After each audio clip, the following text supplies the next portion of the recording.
আমার শ্রেণীর ছাত্রছাত্রী আমি দীপান্বিতা ম্যাডাম। আজকে আলোচনা করব উপকূলের শ্রেণী বিভাগ। তোমরা জানো আমরা এখনো পর্যন্ত ইউনিট 2 তে আছি, সমুদ্র তরঙ্গের কাজ, এটাও কমপ্লিট হয়ে গেছে। উপকূলের শ্রেণী বিভাগ, এখান থেকে তোমাদের 5 নম্বরের কোনো কোশ্চেন আসবে না। আসতে পারে পার্থক্য, আসতে পারে সংজ্ঞা, আলোচনা প্রসঙ্গে কোনটা পার্থক্য কোন সংজ্ঞাটা আসবে সমস্তটাই তোমাদেরকে বলবো।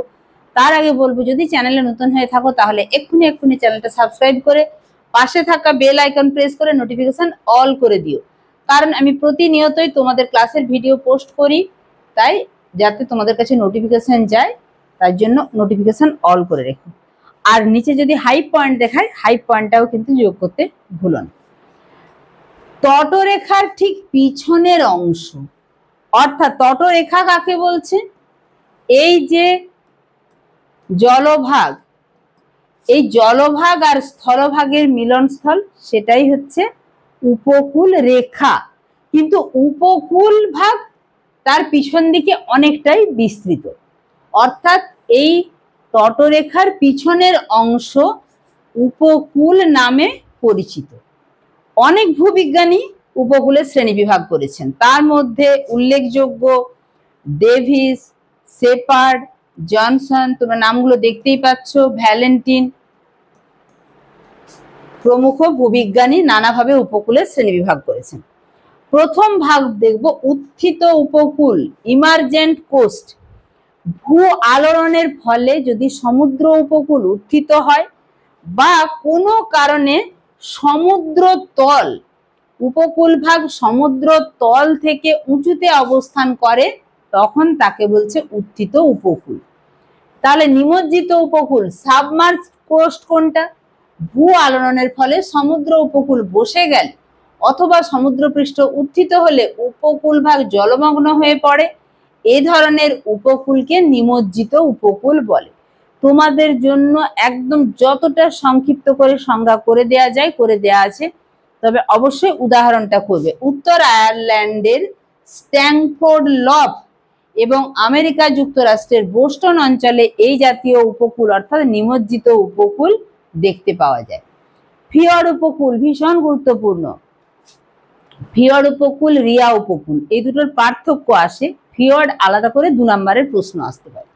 ভূ আন্দোলনের ফলে বরফমুক্ত হিমবাহ, একদম মহাদেশীয় হিমবাহ, যেটা মহাদেশীয় হিমবাহ মহাদেশের অভ্যন্তরে অবস্থান করে, ফলে সমুদ্র সমতল পর্যন্তও চলে যায়।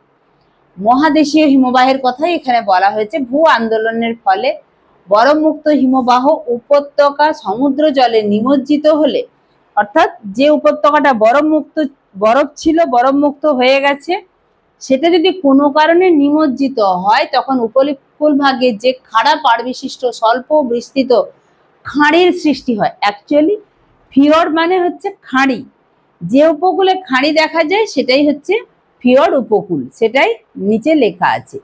ফিয়র্ড কোনটা? খাঁজ কাটা কাটা ভূমিরূপ, আমরা নরওয়েতে দেখতে পাই ভালো। এইখানে এই যে মহাদেশীয় হিমবাহের কথা বলছিলাম, মহাদেশীয় হিমবাহ একদম সমুদ্র উপকূল পর্যন্ত চলে গেছে, এবং এর পরে যখন আমরা বলছি হিমবাহটা সরে যায়, তাহলে বরফ মুক্ত উপত্যকা এই যে খাঁজ কাটা কাটা ভূমিরূপের সৃষ্টি করে। পরবর্তীকালে ভূ আলোড়নের ফলে যদি বসে যায়, তাহলে ওই যে অংশটা নিমজ্জিত হয়ে যাবে, এই খাঁজ কাটা কাটা অংশটা নিমজ্জিত হয়ে যাবে, তখন উপকূলটা এরকম খাঁজ কাটা কাটা বা খাঁড়ি যুক্ত হয়, একে বলে ফিয়র্ড উপকূল। এই যে নরওয়ে, ফিনল্যান্ড এবং সুইডেনের উপকূল ভাগে এরকম উপকূলকে বলে ফিয়র্ড উপকূল। এরপর দেখো রিয়া উপকূল। রিয়াও খুব গুরুত্বপূর্ণ উপকূল, মানে 2 নম্বরের প্রশ্ন আসতে পারে। না হলে রিয়া ডালমেশিয়ানের পার্থক্য, ফিয়ার্ড আর রিয়ার পার্থক্য, এগুলো আসে। রিয়া একটি স্পেনীয় শব্দ যার অর্থ নদী উপত্যকার নিমজ্জিত অংশ। পার্বত্য অঞ্চলে শৈলশিরার মধ্যবর্তী নদী উপত্যকা তটরেখার সঙ্গে আড়াআড়িভাবে অবস্থান করলে এবং ভূ আলোড়নের ফলে ওই অঞ্চল বসে গেলে, অথবা অর্থাৎ এখানে পার্বত্য অঞ্চলে শৈলশিরার মধ্যবর্তী যে নদী উপত্যকা, পার্বত্য অঞ্চল মানে শৈলশিরা থাকবে, তার মধ্যবর্তী যে নদী উপত্যকা, সেটা যদি তটরেখা বা উপকূল রেখার সঙ্গে আড়াআড়িভাবে অবস্থান করে এবং ভূ আলোড়নের ফলে যদি ওই অঞ্চলটা বসে যায়, তার মানে আমরা ম্যাক্সিমাম ক্ষেত্রে উপকূল ভাগ গঠনে উপকূল অঞ্চলের হয় উত্থান নয় নিমজ্জন দেখছি। এবং ভূয়ালনের ফলে ওই অঞ্চল বসে গেলে অথবা সমুদ্রপৃষ্ঠের যদি উত্থান ঘটে নদী উপত্যকাগুলি তখন জলমগ্ন হয়ে পড়বে। নদী উপত্যকা, নদীগুলো তো গিয়ে সমুদ্রে মিশছে, নদী উপত্যকাগুলো জলমগ্ন হয়ে পড়ে। তটরেখার সংলগ্ন নিমজ্জিত নদী উপত্যকার সমন্বিত উপকূল রিয়া উপকূল নামে পরিচিত। তাহলে কি আমাকে একটা জিনিস ভালোভাবে জানতে হবে যে আমরা যেমন আগে ফিয়র্ড উপকূলে হিমবাহের অবস্থানের কথা দেখলাম, এখানে নদীর অবস্থান এবং তটরেখা সংলগ্ন নিমজ্জিত যে নদী উপত্যকা, এইরকম অবস্থান যুক্ত যে উপকূল সেটাই হচ্ছে রিয়া উপকূল। অর্থাৎ রিয়াতে নদীর অস্তিত্ব, ফিয়র্ডে হিমবাহের অস্তিত্ব। দক্ষিণ পশ্চিম আয়ারল্যান্ডের উপকূল ভাগে রিয়া উপকূল গঠিত হয়েছে। এরপরে 5 দাগে পড়বো ডালমেশিয়ান উপকূল। উপকূলের সমান্তরালে বিস্তৃত শৈলশিরা বিশিষ্ট পার্বত্যভূমি ভূয়ান্দোলনের ফলে আংশিক নিমজ্জিত হলে যে উপকূল সৃষ্টি হয় তাকে ডালমেশিয়ান উপকূল বলে। আমরা ক্রোয়েশিয়ার উপকূল ভাগ দেখতে পাচ্ছি, এটা হচ্ছে এই অংশটাতে বসনিয়া হার্জেগোভিনার অংশ আছে, এখানে ডালমেশিয়ান উপকূল দেখা যাচ্ছে। উদাহরণ, পূর্বতন যুগোস্লাভিয়ার দেশের আড্রিয়াটিক সাগরের উপকূল এর প্রকৃষ্ট উদাহরণ ডালমেশিয়ান উপকূল। এছাড়া পড়ব নিরপেক্ষ উপকূল, নিউট্রাল কোস্ট। ভূপৃষ্ঠের যেসব অঞ্চল ভূ আন্দোলন বা সমুদ্র জলের বৃদ্ধির ফলে উত্থিত বা নিমজ্জিত, এতক্ষণ পর্যন্ত হিমবাহের অবস্থান, নদীর অবস্থান, ভূপৃষ্ঠের উত্থান, নিমজ্জন, এত কিছু দেখলাম, এগুলো না হয়ে সম্পূর্ণ ভিন্ন কারণে গড়ে ওঠে যে উপকূল সেটাই হচ্ছে নিরপেক্ষ উপকূল। গঙ্গা, গোদাবরী, কৃষ্ণা, কাবেরী এই সমস্ত নদীর বদ্বীপ অঞ্চল লাগোয়া যে উপকূল, এছাড়া লাক্ষাদ্বীপ, আইসল্যান্ড, হাওয়াই দ্বীপপুঞ্জের উপকূল প্রভৃতি নিরপেক্ষ উপকূলের উদাহরণ। আমরা গঙ্গা মোহনা বরাবর যে বঙ্গোপসাগরে গিয়ে পড়েছে গঙ্গাসাগর অঞ্চল, সেখানে কিন্তু এইভাবে ভূমিকম্প বা উত্থান, নিমজ্জন, হিমবাহের অস্তিত্ব কোনোটাই দেখি না। এই সমস্ত গুলোই হচ্ছে নিরপেক্ষ উপকূল।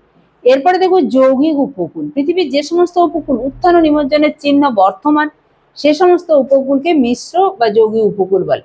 এখানে উত্থানের চিহ্ন বর্তমান, নিমজ্জনের চিহ্ন বর্তমান, একে বলছে কম্পাউন্ড কোস্ট।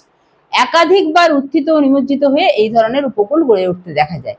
ভারতের মালাবার উপকূল, কোঙ্কন মহারাষ্ট্রের উপকূল, তারপরে কর্ণাটকের অংশটা বাদ দিয়ে নিচের যে অংশটা সেটা, অর্থাৎ পশ্চিম উপকূলের নিচের দিকটা, ভারতের তো উপদ্বীপীয় অংশ, নিচে যে ত্রিভুজাকৃতির অংশ, এদিকে আরব সাগর, পশ্চিম দিকে আরব সাগর, পূর্ব দিকে বঙ্গোপসাগর, দক্ষিণে আছে ভারত মহাসাগর।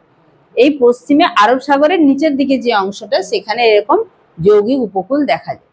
এরপর আমি তোমাদেরকে বলছিলাম যেটা পার্থক্য আছে রিয়া এবং ফিয়র্ড উপকূলে।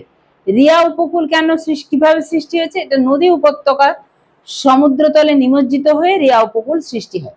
ফিয়র্ড উপকূল হিমবাহ উপত্যকা সমুদ্রতলে নিমজ্জিত হয়ে ফিয়র্ড উপকূল সৃষ্টি হয়।